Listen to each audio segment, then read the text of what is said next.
خب بخش بعدی مصاحبه است. مصاحبه رو گوش خواهید کرد، توضیحاتش رو تو خودش داده. فقط من پیشاپیش بگم که این مصاحبه مقدار طولانی شد، مجبور شدیم تو 2 قسمت آمادهش بکنیم. قسمت دومش رو توی پرتکست شماره 2 برنامه هفته آیندهمون گوش کنید. اولین مصاحبه گروه پرژن پرس رو در پادکست دوم گروه به همراه هایده، یکی دیگر از اعضای گروه، امروز ما قراره ضبط بکنیم. برای این برنامه در واقع من از طرف گروه مأمور شدم که یک نفر رو انتخاب بکنم برای این مصاحبه و من به دلایلی پژمان قنبرنژاد، نوازنده گیتار بیس که در دانشگاه کرتین مشغول به تحصیله، رو انتخاب کردم. برای این انتخابم 3 دلیل مهم داشتم. یک، که مدتی افتخار داشتم با پژمان توی گروه با هم ساز بزنیم. خب من البته پژمان از ایران میشناختم دورا دور و خب اینجا هم تونستیم با همین مدت ساز بزنیم توی اون گروه در واقع، و این تجربه با هم ساز زدن باعث شد که من خب واقعا ایمان بیارم به سواد تئوریکش رو به عنوان موزیسین و نوازنده توی ساز تخصصی خودش. دوماً پژمان به عنوان یه نوازنده فقط گیتار بیس نمیزنه و درسته که امروز ما حالا به این عنوان انتخابش کردیم، ولی پژمان سازهای مختلفی میزنه که حالا توی ادامه بحث در موردش صحبت خواهیم کرد. اما مهمترین دلیلی که من پژمان رو در واقع انتخاب کردم برای این مصاحبه، تعلق پژمان به نوعی موسیقی غیر رسمی در ایران با اسم مناقشه برانگیز موسیقی زیرزمینی، که البته خب میگم موسیقی زیرزمینی تعریفش این نیست که توی ایرانه، ولی چون به این اسم معروف شده من به این اسم معرفیش میکنیم. شاید هم بهتر باشه بگیم موسیقی بدون مجوز، موسیقی غیر رسمی، موسیقی غیر ارشادی و اسامی دیگه. در هر صورت من فکر کنم به عنوان اولین سوال بعد نباشه که از پژمان بخوام که خودش رو معرفی کنه، بگه چه سازایی میزنه و پیش چه اساتیدی تعلیم دیده و خلاصه یه پیشینه‌ای از خودش برای ما و شما بگه. من از 8 سالگی در واقع شروع به ساز زدن کردم که با تنبک شروع کردم که پیش آقای جمشید محبی به مدت 5-6 سال حدوداً شاگرد ایشون بودم و این ساز رو زدم. بعد از این یه مدتی شروع کردم دف زدن که اونم پیش آقای اندلی بودم و در واقع من با سازهای کوبه‌ای سنتی خودمون شروع کردم. آقای اندلیوی که گفتی جدا از اون آقای اندلیوی، جمشید اندلیوی فکر کنم نمیزنه. داداششون هستن فرهاد اندلیوی، بله، که الان مثل با گروه سیما بینا هستن و ورد تور دارن و از این صحبت ها. و دیگه خدمتتون عرض کنم که بعدش شروع کردم به پیانو زدن، پیانوی کلاسیک زدن و رفتم دانشگاه به عنوان ساز تخصصی پیانوی کلاسیک زدم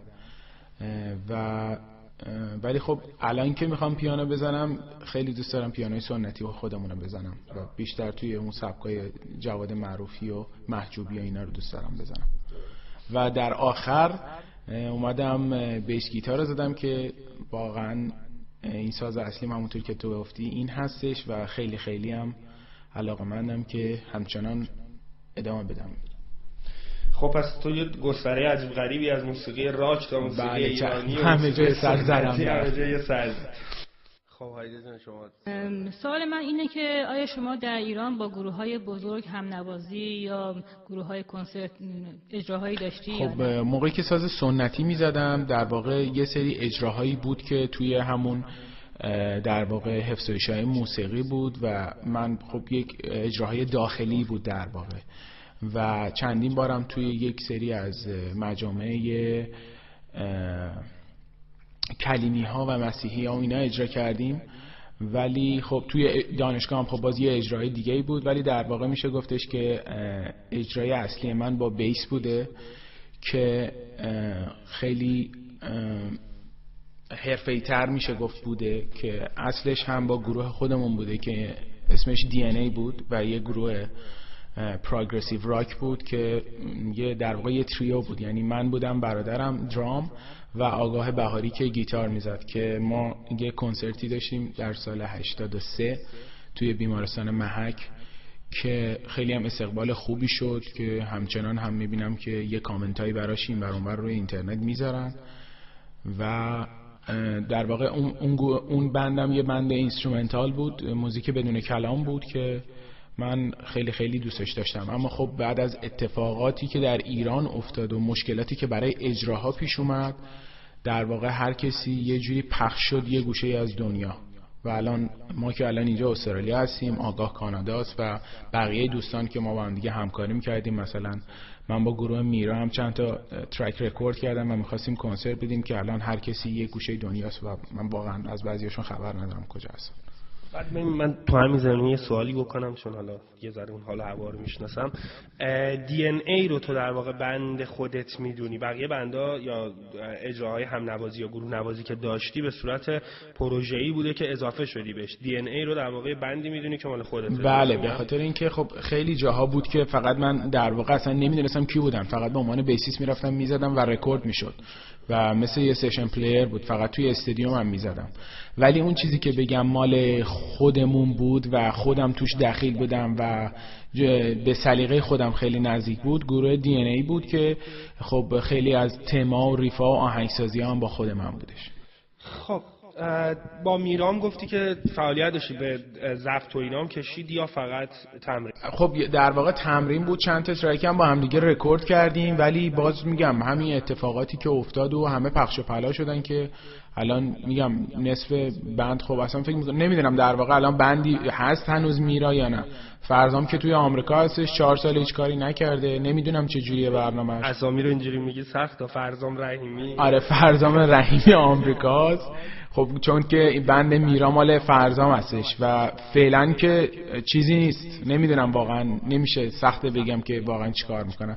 ولی خب بعدش میرا یادمه که با یه سری دیگه از دوستان یه اجرایی توی نمیدونم یه ترانه توی ترانه بود، یه اجرای اونجا کردن که اون با یه سری دیگه بود و البته آگاه گیتارشو میزد همچنان. ولی خب دیگه بعد از اون دیگه تموم شد دیگه. فکر کنم آگاه و پویا بله دیگه تموم شد. خب اینجوری که شما میگی در واقع هم با سازهای سنتی آشنایی داری و هم با سازهای غیر سنتی و تبحر شما برای ما هم واقعا روشن هست. خودتون در واقع خودتون رو یک سنتی نواز میدونی یا غیر سنتی نواز؟ حالا شاید سوال من به این شکل کاملا برای شما واضح نباشه. در واقع خودت دوست داری که تو کدوم زمینه بیشتر فعالیت داشته باشی؟ بیشتر خودت وابسته موسیقی شرقی میدونی یا غربی؟ خب این سوال خیلی جالبی بود که کردین شما راجع به موسیقی خودمون و موسیقی دیگران، یعنی میشه گفت موسیقی غربی. موضوع اینه که من به عنوان یه نوازنده یا موزیسین اگر که بخوام یک برچسبی رو به خودم بزنم بگم من سنتی نواز هستم یا نه من راک میزنم، در واقع خودم رو از یک قسمت خیلی بزرگی از موسیقی دور نگه داشتم و یک حالت و بعد از یه مدتی این یک حالت تعصبی روی شخصیت من میذاره که من فقط بگم که نه من سنتی نواز هستم پس من نمیتونم اونو بزنم، یا بگم نه من فقط بیس میزنم من دیگه هیچ وقت نمیتونم مثلا ماهور بزنم با پیانو.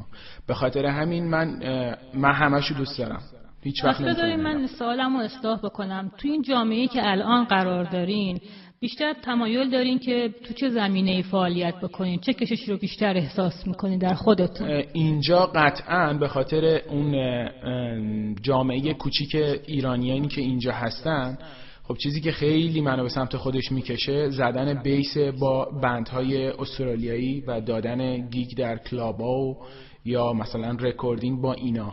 به خاطر اینکه در حال حاضر من کشش سنتی نمیبینم، ولی هر موقع این اتفاق بیفته و من دوست دارم بزنم هر کدوم از سازامون که سازهای سنتی که احتیاج داشته باشه من بازم با کمال میل دوست دارم اجرا کنم.